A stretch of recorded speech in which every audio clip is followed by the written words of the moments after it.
Excited na ba ang lahat sa kantang umaaligid ng collaboration ng SB19 and ni Sarah Geronimo?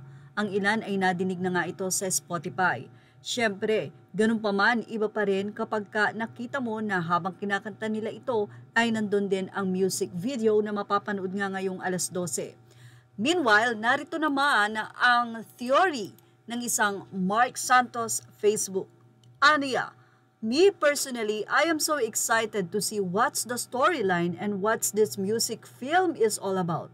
But we got the hint already that it might be all about to disinformation thing or fake news, especially in the world of media and in real life.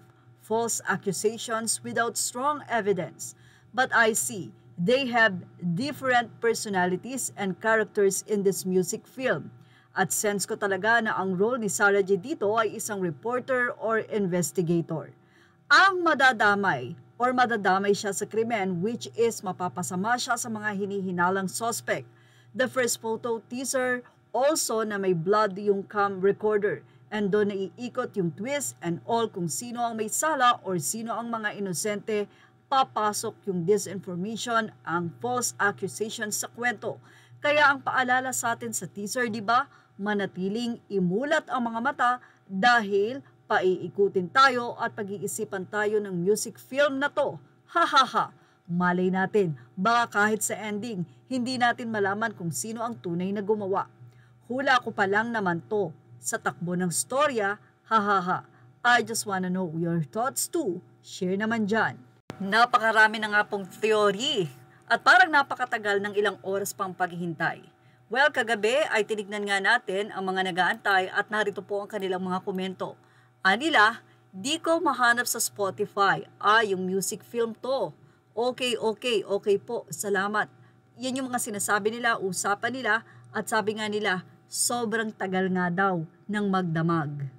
At alam nyo ba, sa nasabi nga pong pag-post na ito sa YouTube channel ni Sarah ay umabot na agad ito ng nasa 1,000 plus likes at napakarami na rin pong komento.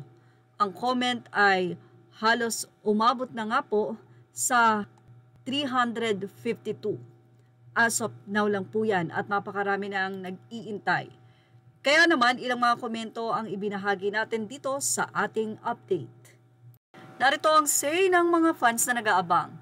Taas ng kamay ang mga naghihintay. Nasa Spotify na ang audio, ganda Kings and Princess of P-Pop o maaligid indeed.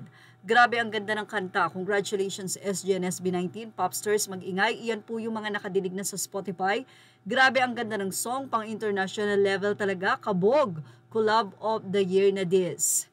Oh, loop na umaaligid since release. Now just bring and waiting for the music film. Alam kong worth the wait to. Ang ganda ng kanta. So proud of you, Idol Sarah and SB19.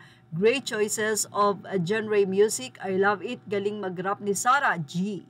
Dismayado naman ang isa at sinabing ano ba yan? Bukas ko pa madidinig. Ha ha ha. Anyways, di maganda gising ko sa umaga. But congrats sa buong team kahit di ko pa nadidinig. This will surely be great. Nagkulab ba naman ang dalawa sa pinakamalakas?